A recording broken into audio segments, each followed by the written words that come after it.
Well, good evening. Welcome back to Missio's Old Testament survey.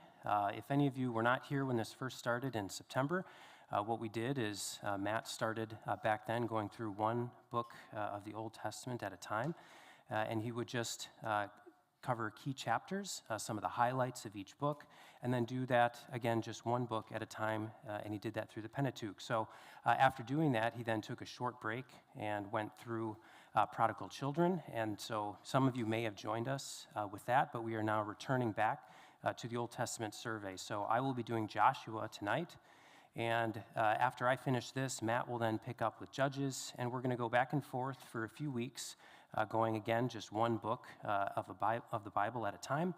And then after a few weeks, we're then going to again pause that, and Matt's going to pick up his next topical subject that he's going to cover, and then we'll just kind of keep flip-flopping to keep some variety in it as we go through. So I wish I had time tonight to go over and review all of the Pentateuch. We simply don't have time for that, though.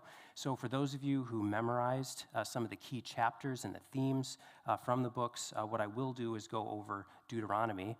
And some of that is because that is directly connected then to Joshua. So the law that was just given again to the new generation, those people then immediately go and begin to enter the land. So I'm going to do a quick review of Deuteronomy, and then we'll actually get into Joshua itself. So for those of you who memorized the theme, does anybody remember what the theme of Deuteronomy was?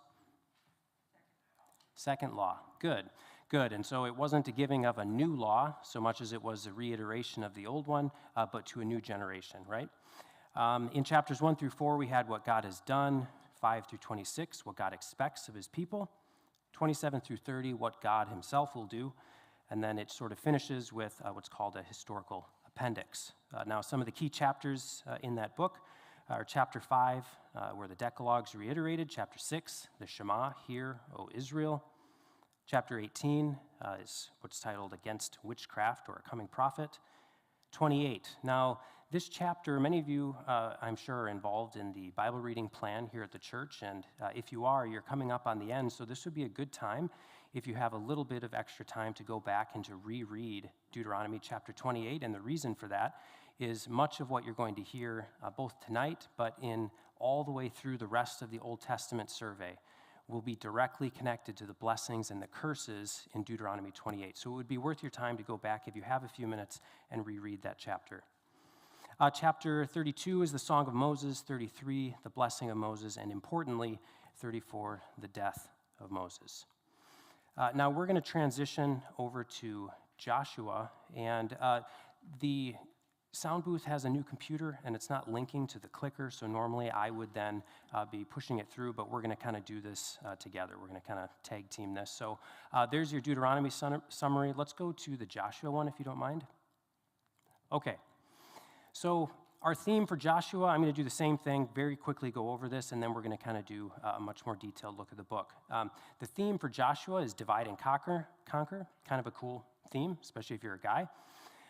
It's evenly split, so it's just 24 chapters, and the first half, the first 12 chapters, are the taking of the land or the conquering of the land, and then chapters 13 through 24 are then the dividing of the land. So if you remember back in Numbers, Matt was talking about, well, how do you actually, when you get to something, let's say, like a genealogy, do you read every name or do you just kind of skim it? Well, the second half of the book, the dividing of the land, is one of those spots where you may want to go more quickly through it because that is when the land is being apportioned to the various tribes.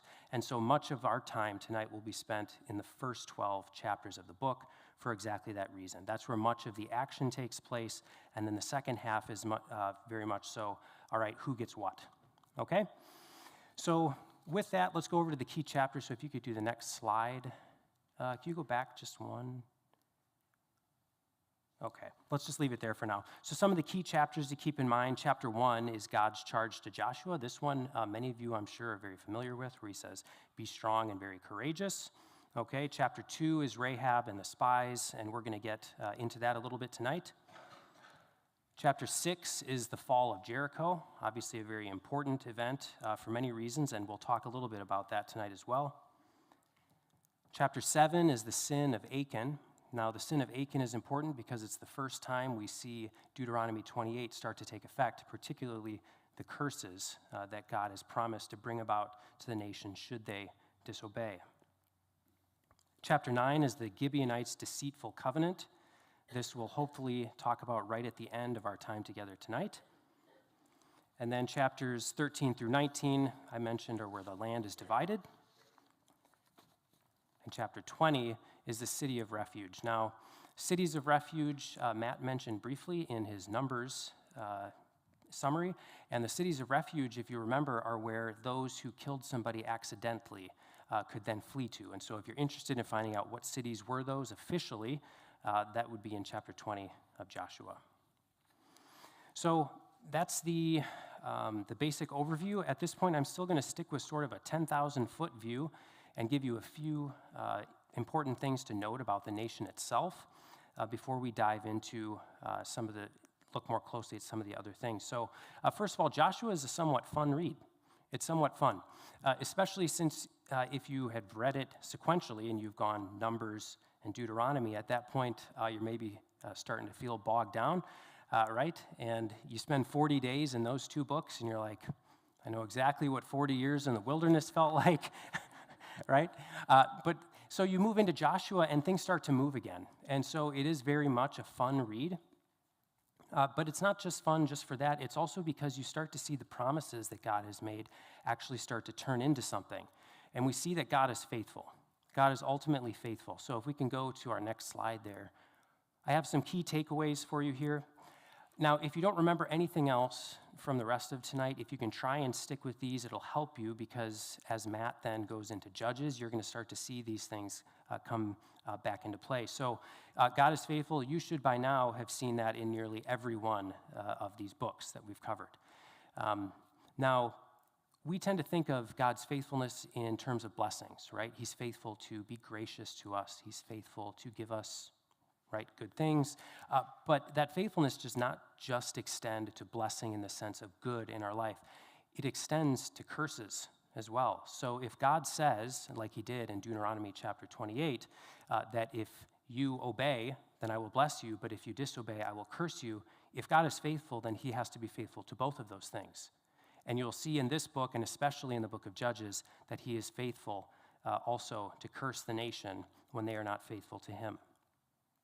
Now, the second takeaway I have up here is the way I described it is partial obedience is not obedience. Now, that's just another way of saying the nation was disobedient. However, the reason I phrased it like this is because the nation isn't so much in this book in open rebellion. There's a few times where they are.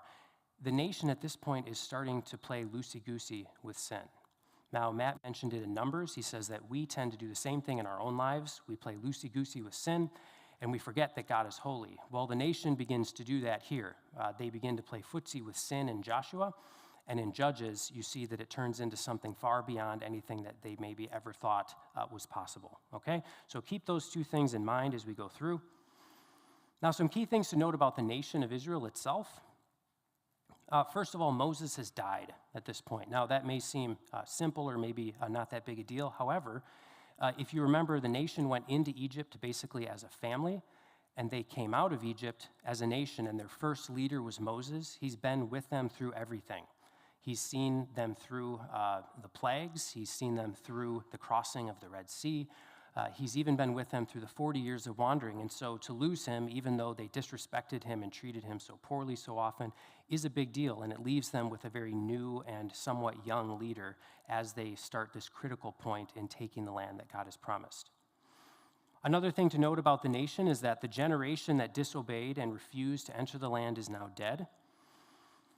And now basically there's a new generation given the opportunity to see if they will be obedient to God and to take the land that's been promised to them. Now there's something to note about the nation during their years of wandering. I don't know if you have in your mind perhaps like a preconceived idea of if the nation was obedient or disobedient while they wandered. But one thing the book of Joshua does explicitly state was that they were in fact extremely unfaithful while they were wandering. You would perhaps think that after they refused to enter the land and God cursed them with the years of wandering, that they would maybe say, wow, I've made a mistake here, I should repent. In fact, that's not what happens, and they spend much of their 40 years of wandering in blatant, outright disobedience and idolatry, and that's at the very end of Joshua is again highlighted, where you find out that the idolatry of their parents while they wandered is still within the nation of Israel, and so you enter the book of Judges with them already falling into idolatry, but you find out that it was because of their parents, and they worshipped idols through the entirety of their time of wandering. All right, and then lastly, of this 10,000-foot overview that I wanted to give you is that the land is heavily in focus. The reason for that is because God's promise was not a symbolic promise. It wasn't a metaphorical promise. He made a promise to give real land to the people. And so it's in this book that the land begins to be highlighted and you begin to become familiar with it. So can we show the slide? Yeah, the map. Okay. Now, you should have seen this slide in, I'm guessing, Exodus, maybe even Genesis, when Matt was talking about the land promised to Abraham. So the point of this slide is simply to show you that it's an enormous amount of land that's been promised to the nation. The land actually includes, if you look at modern day, like what are these nations called? It includes portions of Syria, Iraq, Saudi Arabia, Egypt, Jordan, and even Turkey. And with the exception of Jordan, which is, there's somewhat, they have sort of a mutual agreement right now, they're all hostile nations to Israel, okay? And we'll see why this is the case if we have time later. Now, can we go to the next slide? All right, so this last map here, I just wanted to show you to give you, again, the brief overview of what's going on in this book. This is a campaign map. The green that you see, it starts in the east and it works its way west. This is actually their route as they actually begin to encounter various cities and begin to take the land that's been promised to them. Now, it may be interesting to you, it may not, that they come from the east. Why are they coming from the east? So there's a couple of reasons for this, actually. So one of the first reasons why they come that direction, instead of, you would think, coming from Egypt, they would simply come straight up through Gaza, through the south. Well, one of the reasons for that God explicitly states, is that the nation, their faith was in fact so weak that if they encountered the ferocious people of that land and saw the battle, that they would in fact flee right back to Egypt. And so God said, your faith is too small. You simply can't go that route. And so he instead took them by way of the Red Sea. Now, the other reason they're coming from the east is when they refused to actually enter the land, when they were with Moses. At that point, they then were cursed, and they had to spend 40 years of wandering, and much of that wilderness is located off to the south and to the east there. And so this is basically where they end up after their many years of wandering, and you'll see, though, that God uses that as he gives them a plan of attack through the actual promised land. All right. Now, just a couple things to note, too. Not a single battle that you end up hearing about Israel winning in this book can be attributed to Israel itself. Not a single one. So God is ultimately the one who's responsible to give them the victory over any of their enemies. And actually, one of the lyrics from the song that Lena and the band presented this morning, of the enemies melting like wax before him, that's essentially exactly what you see. All right, so at this point, I would like to kind of dive in, and we'll take a look, kind of do some strafing runs here. I would like to, again, point out we won't have time to look at everything. If you come to the end and say, man, I feel like we missed some stuff in here, you're right, we definitely will. But I'm just going to try and draw your attention to some things that I think that would be helpful or interesting to you, especially as we go later on through this. So, excuse me one second. So the first thing we're going to zoom in on here is actually Rahab in chapter 2. Realize that we have to fast forward through some things. We have to fast forward through the miraculous crossing of the Jordan. And essentially what happens here is the nation is now moved across. They're in the promised land, so to speak, and they're now staged, okay? They don't yet have an explicit plan of attack at this point given by God. That will come later. And so what do you do when you have to make an attack? You have to start this thing, but you don't yet have a plan. Well, you need to make one. And so that's where the spies come in. And so the spies, many times we can read it, and it is just a few verses, and so you can kind of gloss over it and think, okay, spies, yeah, sounds good. But it's actually quite interesting that they're essentially given a second chance. If you remember, the spies were first sent in, and those spies were ultimately found to be unfaithful. They come back, and they spread fear throughout the ranks of the nation. You'll find that this time around, that the spies go in, they accomplish their mission, and they, in fact, don't do the same thing. And so that's somewhat encouraging. However, there's more to this spying out. There's actually, there's a lot that goes into this. In one of my schools with the military, I met a guy who's an intel officer, and he was explaining what he does, and he, in fact, created what he called target packages. And so what he would do is, in fact, he was working currently on the nation of Iran, is he would look at the nation, he would look at key cities, and then he would examine, let's say, one city in particular, and he would, everything about that city that was important, he would note. So every major road that was going into the city, every natural gas or oil pipeline going into that city, every major airport, water, sewage, everything that goes on in that city, he would note. And he would note it because that would then give you what I just called it, target packages, which you could then hand off to intelligence and the guys in the planes, and they could then decide where you're going to attack. Well, the same thing needs to happen here. You essentially need to come to the nation, or to the city of Jericho and figure out what are we doing here. So the spies take great risk. They actually take even greater risk rather than just sitting on the outskirts of the city and noting the ways in and out of the city, and they enter the city itself. And at that point, they then encounter Rahab. Now, with Rahab, the grace of God is very evident. It's evident in the fact that he gives saving faith to a Canaanite woman who is, in fact, a prostitute. And while this should be one of the main takeaways from this event, growing up, one of the main things that would come up when Rahab was discussed was the nature of her lie. Was it lawful for Rahab to have lied, to have concealed the fact that the spies came? Now, I would just like to remind that we tend to focus on these and miss the forest for the trees, but I would like to consider that and see if this is perhaps helpful for you. So some considerations for the lie. Well, first of all, her lie is never explicitly approved in Scripture, but rather her faith is emphasized. Now, the lie where she basically tells them, no, they're not here, they went another way. Some of the main arguments for this and justifications of why it would perhaps be okay is, first of all, what's called a law of war argument. So what that basically is you say, well, in peacetime or in a normal interaction with somebody, it would not be right for you to lie to that person, but in a wartime event, that would be okay. Now, where do they get this justification?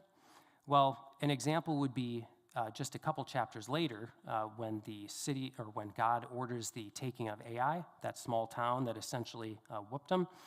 God himself gives them what you would call a deceitful plan, where you feign attack on the front and then retreat, and then the rest of the forces which are hidden behind the city then come in, and you say, well, God himself gave that plan. So clearly there are times where it's lawful for this sort of deception to take place. That is a possible explanation. It's important to note, though, that it's not explicitly approved or disapproved. And so something to note is that we should be careful when you take a position yourself. If that's ultimately where you land, you say, yes, I think it is a law of war situation, then you should actually premise that with, I think it's lawful, I think perhaps, or right? And so essentially premise it, but don't declare outright that God approved or disapproved, because we don't actually have that in scriptures. And then finally, understand that God's incredibly kind, and so despite Rahab potentially lying, and most certainly not being familiar with the law, yet he commends her faith. Okay? So the next thing to note would be in chapter 5. If you consider now that the spies have gone in, they most likely have at least a somewhat detailed plan of what the city looks like. They're going to come back. They're going to come back to Joshua and present that information to him. And a plan still needs to be made. How are we going to attack this city? And we still don't yet have a plan from God himself. Now, there's much from a human perspective that could go wrong at this point. And so here's a few examples of what I mean. Well, First of all, the nation has a new leader. Now, he's not entirely unknown to them. Obviously, Joshua has been with them through much, but he's not yet battle-tested in that leadership position. So that's something that if you are perhaps a young soldier, you're looking at your leader and you're like, I don't really know. I'm not sure. Well, the second thing to note is that the young men have little to no experience in battle whatsoever. In fact, in the beginning of Joshua, it notes when talking about the previous generation that all the men of war died. All the men of war. And so what you have are a bunch of young men who they may have some training, but they're untested in battle. So I remember as an 18-year-old flying into Afghanistan and the ramp comes down, on the back of the C-17, and you're holding your rifle and you're looking down at all this equipment you have and you know how to use it all. You've been trained, and yet you don't yet know what you're going to do when the bullets start flying. So you can imagine, in a very real sense, if you've seen perhaps movies or documentaries on World War II, you see young men in D-Day on landing craft or in planes about to jump, and they're just fidgeting, right? They're just fidgeting. They're holding their rifles, they're chewing on things, because they don't know, first of all, what's going to happen, but they also don't know how they're going to react. And so in a very real sense, you have a leader and a bunch of untested people coming up to a city that is very well fortified. And that's my third point of what could potentially go wrong here is Jericho's not a joke. It's not a small town. It's a very well fortified city with enormous walls.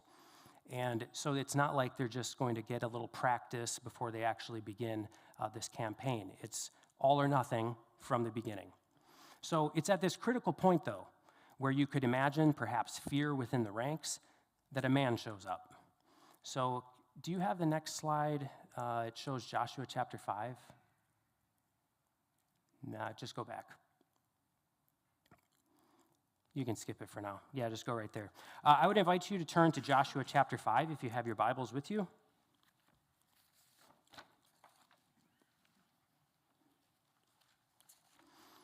So Joshua 5, verses 13 through 15.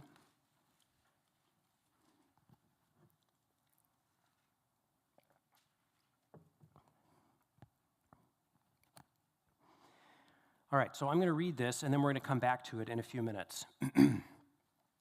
Now it happened when Joshua was by Jericho that he lifted up his eyes and looked, and behold, a man was standing opposite him with his sword drawn in his hand.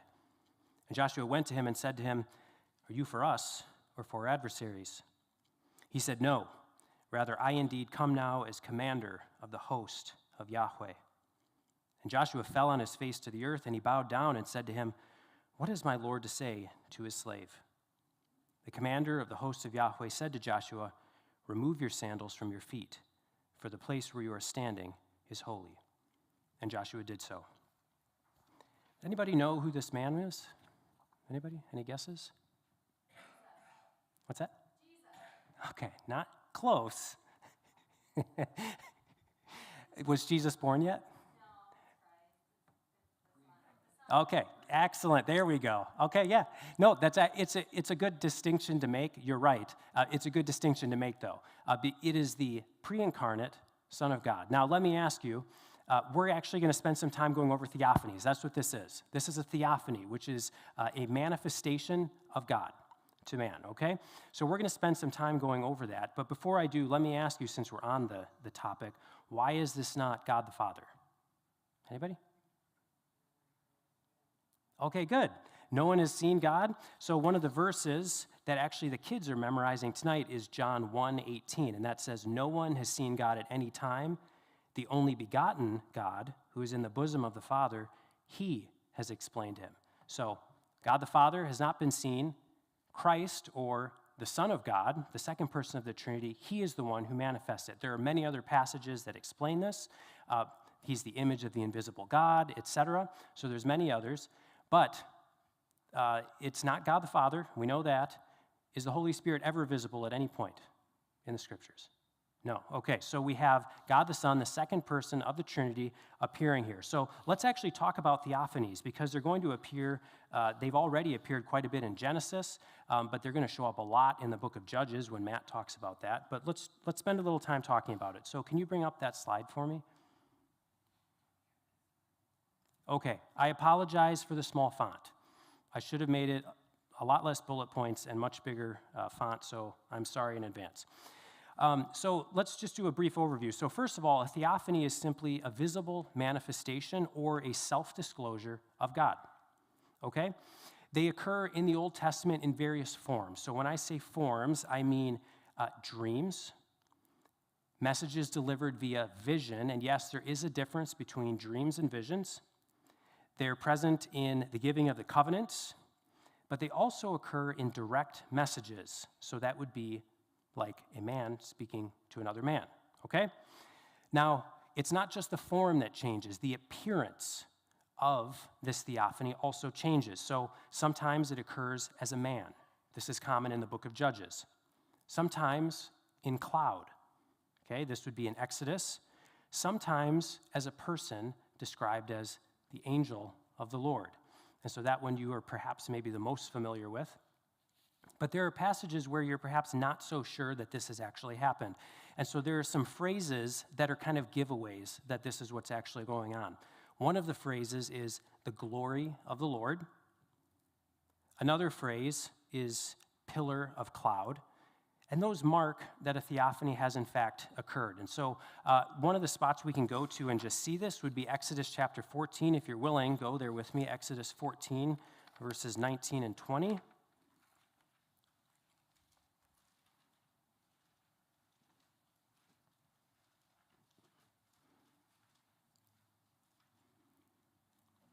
All right, so starting in 19, it says, "Then the angel of God, who had been going before the camp of Israel, moved and went behind them, and the pillar of cloud moved from before them and stood behind them.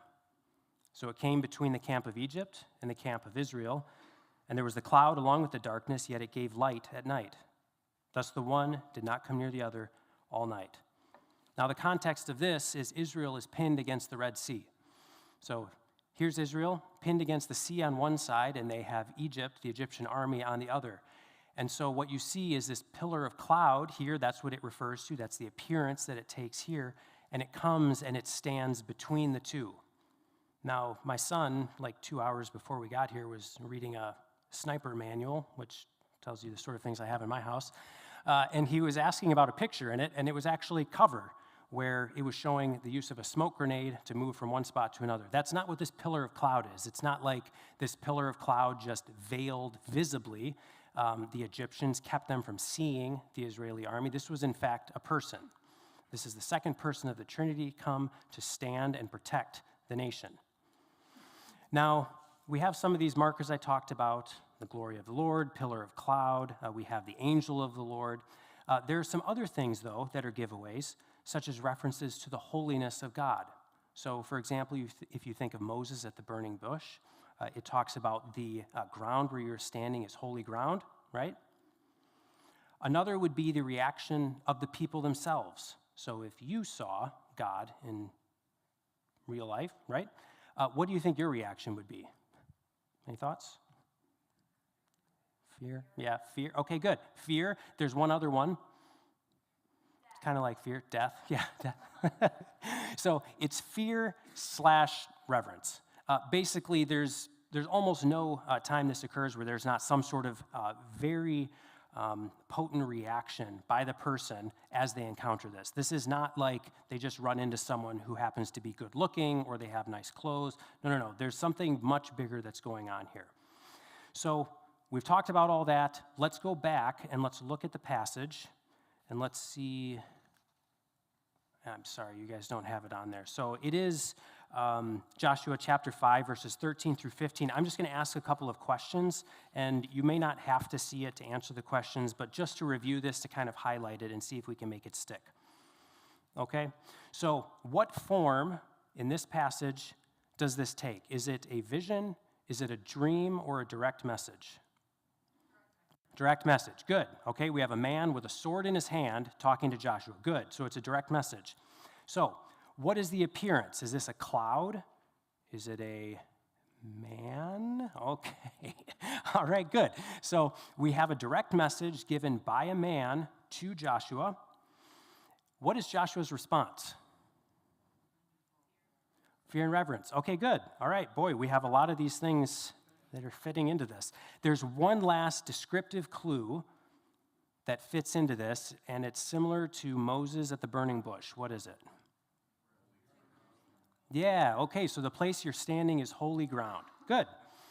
So can you begin to see some of these reactions, some of these main differentiating characteristics here? Now, I think this will be helpful because next week, again, Matt's going to be into Judges, and there's a lot of theophanies that occur there. So hopefully this was of help to you, but we're now going to move on in just a minute here. The thing to note, though, is that God is not sending Israel in alone.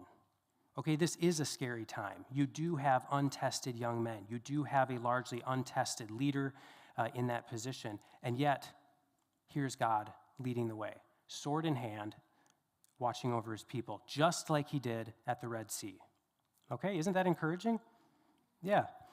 And so note that God will always lead the way, right? Even in the Great Commission, Christ, after his finished work, what does he say in the Great Commission? Anybody remember?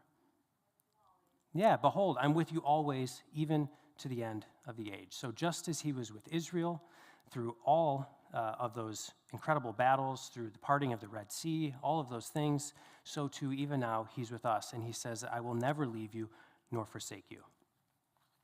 Well, at this point, we move into another thing that now this is somewhat controversial. So we have now, God has shown up, and he's given Joshua a plan. Okay, Joshua is trying to form a plan. He's got the spies who are doing all that. Now he's actually given a plan. This is what's actually going to happen. I'm going to miraculously destroy the walls. You're going to go in, and here's the part where it gets controversial. You're going to wipe out everybody. Okay? It's not just the men. It's not just the women. It's the children. Okay? He says you're going to annihilate them all. And so it is at this point that we get uncomfortable, and yet the scriptures make absolutely no apology for this. None whatsoever. Now, there are two common positions that are held here to perhaps kind of explain this. Essentially, what we try to do is make ourselves feel better about what's going on, but I'll explain what they are. If you want to do more research, you can. There's plenty of positions held here, but let me just go over two of them. So one is that the people were exceedingly wicked. Now, this is stated by God himself in speaking of the people of Canaan, and so that's certainly a possibility, but it doesn't perhaps satisfy in your mind the killing of the children, right? And so the second, though, position would be that the Nephilim were still not entirely wiped out, but were active in the land. Who remembers what the Nephilim are? Anybody? Doug, you want to?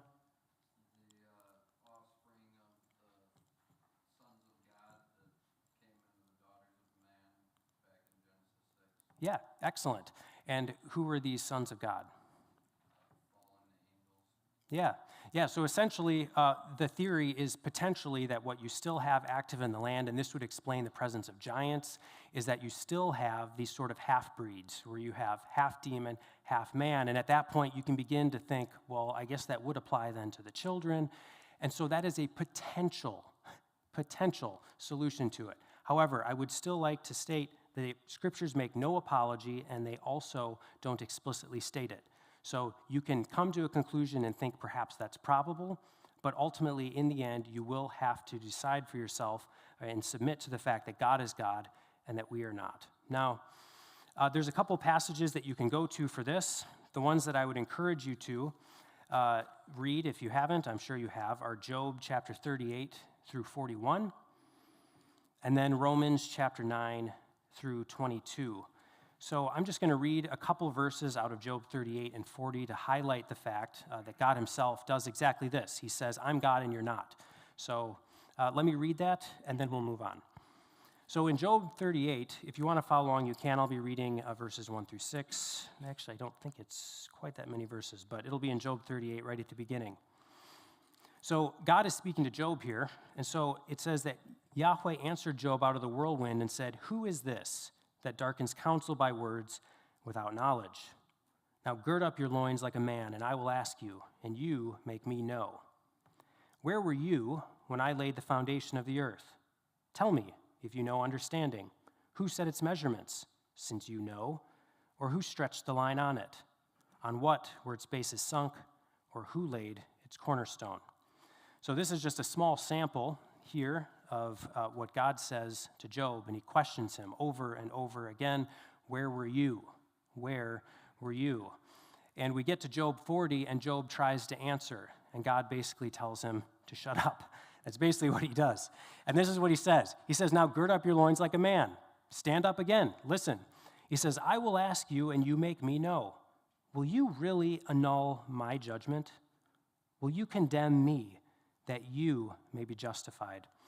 And these last words really are the point. Will you condemn me that you may be justified? And that's exactly what we try to do when we get uncomfortable here. What we try to do is we try to make God into our image. And when we do that, we elevate ourselves above God himself. Now, this is all very simple to read about here, but at some point, you will likely have to wrestle through this in your heart before God. For me, we were here about 10 years ago now. Shortly after we got here, Matt preached a sermon, and he referenced the killing of the infants back all the way in Exodus in the plagues, right? The firstborn. Now, I'd heard that story many, many times. I'd read it many times, and it never really bothered me, never impacted me. But when I heard it this time, it was different because I had kids of my own.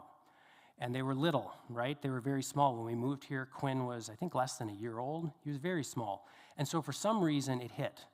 And you would perhaps be ashamed of me if you knew how angry at God I was the more that I thought about it. I really struggled with it a lot, and for quite a while. And God, being kind, brought me, I don't even know how, to these exact chapters, to Job chapter 38. And when I read it, it broke me. It completely broke me. And I wept because I realized what I was doing. And what I was ultimately doing is I was setting myself up against God himself. And what does he say at the end? He says, will you condemn me that you may be justified? And so I've struggled with it. And so I would just encourage you that if you do, to seek out the scriptures, to pray, and then ultimately, God was kind for me, and that has been a settled issue for me. But you will ultimately have to wrestle with it, and there is no real explanation in the scriptures for the killing of the infants, and so you must accept that God has ordained it, and so it is. All right, we move on now to the killing of Achan's family. Now, basically, we're fast-forwarding through the taking of Jericho. We could spend time talking about walking around the city, the walls falling down, but you all know that story quite well. And so what we're instead going to move to is, like I said, the killing of Achan's family. Now, you all know that when Jericho was taken, that Achan went and he saw various treasures, and he took them for himself. He took them for himself. The nation then goes on. They make a small-scale attack on the city of Ai, and they're defeated. And it's discovered that there is, in fact, sin in their midst. Now, why do I say the problem of the killing of Achan's family? Well, there's actually a verse in Deuteronomy chapter 24, and it's verse 16, if you want to turn there with me. Deuteronomy 24:16.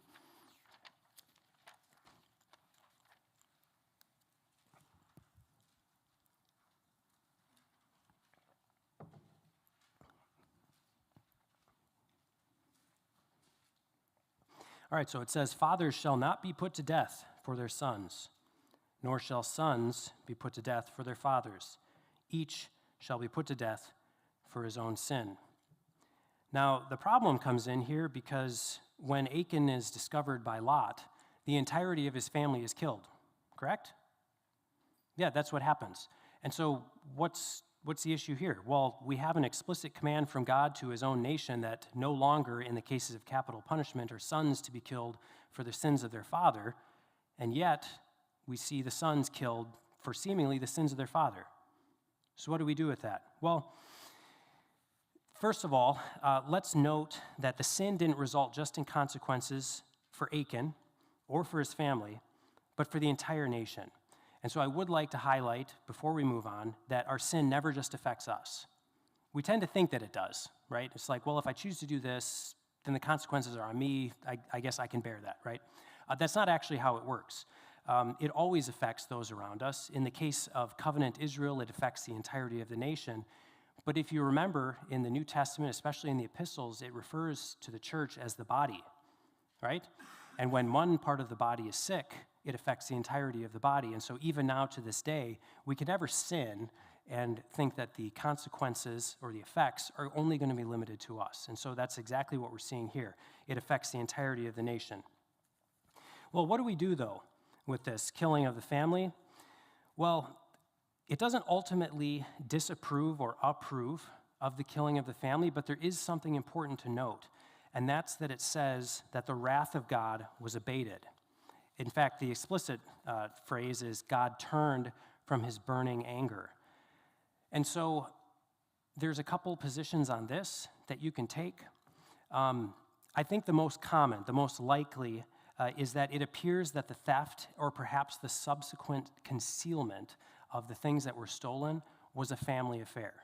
Now, why is that potentially the most likely case? Well, like I said, it says explicitly God turned from his burning anger. If we just saw the nation violate a clear command in the taking of the artifacts, which made God angry, and then they now potentially sin again by killing sons for the sins of their father, would that not make God more angry? So we don't see that. We see him turn from his burning anger. The other thing, if you consider the actual context or you consider the historical reality of them living in tents, is that it would be exceedingly difficult to hide all these fancy things that Achan happened to steal from the city of Jericho, right? Tents aren't that big. If you've ever been in the military and you've stayed in tents, you know that when one thing is out of place, your buddy leaves one boot where it's not supposed to be, it feels like the entire tent is destroyed and there's no room for anyone to do anything. So you would have to go out of your way to hide this, and it's very likely that the family would know. However, we should again note that this is not explicitly stated. That is, I think, the most likely conclusion. However, we don't know for sure, but we do know that God turns from his burning anger, and that ultimately what we find out is that God takes sin very, very seriously. And as I mentioned at the beginning, like Matt mentioned back in when doing Numbers, we tend to play loosey-goosey with sin, right? We tend to think that God perhaps only wants us to obey to a certain point, so that's what we do, right? So that book, Respectable Sins, talks about this, where we perhaps obey essentially to the point where the discipline stops, and then we leave everything else in place, right? But we come to find out that God, in fact, is holy, and so often he shows so much grace in not bringing about the discipline and the punishment that we deserve, okay? Now, we move to the treaty with the Gibeonites. The treaty with the Gibeonites. Now, this is in Deuteronomy chapter 7, where there's an explicit command that they shall not cut a covenant with anybody in the land. Now, if you remember, one of the commentators I was reading was talking about the fact that any of these nations really knew what was going on and that perhaps there was some optionality here with the nation of Israel had to do with Achan's sin. That word had spread that Israel had been defeated at Ai, and as that spread, they began to see Israel as vulnerable, which then gave people like the Gibeonites the idea of like, hey, maybe we have an opportunity here. Regardless of whether or not that's the case, what you end up happening, or what you end up seeing, is that the nation makes a covenant with people living in the land. And so ultimately what you see is that they make a covenant with a people who are clearly idolatrous. And because they've made a covenant with these people, they now allow a nation who they were commanded to destroy to now live within their midst, which then really, this is one of those seeds I talked about at the beginning where partial obedience is not obedience here. You can say, well, they were deceived, right? The men show up, they're covered in garments that are filthy, they tell a lie, and you can say, well, perhaps here they were deceived, and so maybe they're not to blame. But there's something very important, and it's noted in Joshua chapter 9, verse 14. And this is the phrase. It says, but they did not ask for the command of Yahweh. And so, once again, God could have protected them if they had sought his counsel, and yet they did not. And so the nation comes, they make covenant with them, and ultimately, because they've made covenant and cannot violate that, they have a nation living within their midst, like I said before, that are clearly idolatrous and who ultimately end up even furthering their already idolatrous tendencies, which they learned from their fathers. Now, I would like to talk for just a second about the land that's actually possessed at the end of Joshua. Can you move to that map that's at the end? Okay. These just don't show up like I think they do. Yeah. Oh, can you turn the light off? Does that help? Some? All right. So what we have here is the land that now I drew these lines, so it's not going to be like super precise, so don't hold me to that. Okay, but this is roughly what the nation possessed at the end of the book of Joshua. They divide it between the tribes, right? They have rest on every side, and yet you look at this, you're like, well, wait a second. There's an awful lot of land that hasn't been taken here. So we come now to our last sort of problem, our last problem in the book. And this is in Joshua chapter 11. So we see a statement like this. So Joshua chapter 11, verse 23, if you want to follow along in your Bible. So it says, so Joshua took the whole land, according to all that Yahweh had spoken to Moses, and Joshua gave it for an inheritance to Israel, according to their divisions, by their tribes. Thus the land was quiet from war. All right? So we have that statement. It says they took the whole land, but now, if you go to another verse, let's go to Joshua 13, verse 1.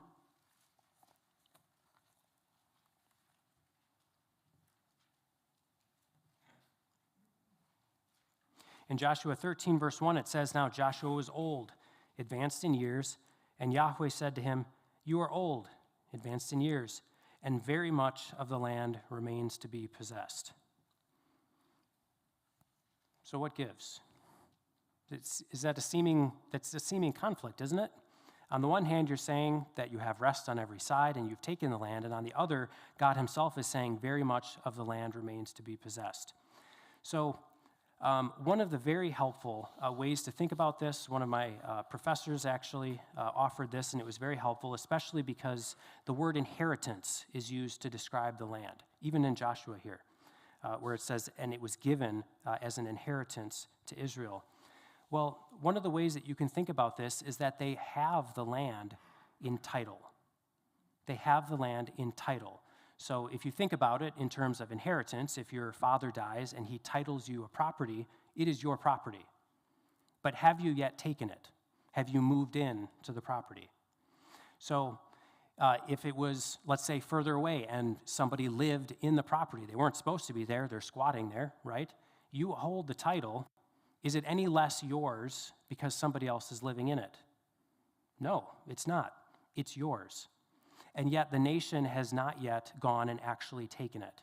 And so there are land promises that continue through the Old Testament. Zechariah is very common where this is referenced. The land once again comes into view, and God once again reiterates, I am going to give you this land. And that land, the promises are the same for the entirety of this. And so essentially what we see is the nation gets comfortable. Okay, they've come in, God has been with them.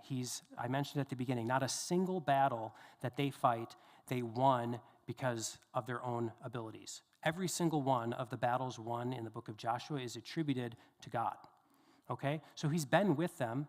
He said that he would fight for them all along the way. And so what they've essentially done is they found some good land, they found some peace, and they've settled. Now the book ultimately closes with Joshua appealing. He appeals to the people. And he says in Joshua chapter 24 verses 14 and 15, if you want to turn there.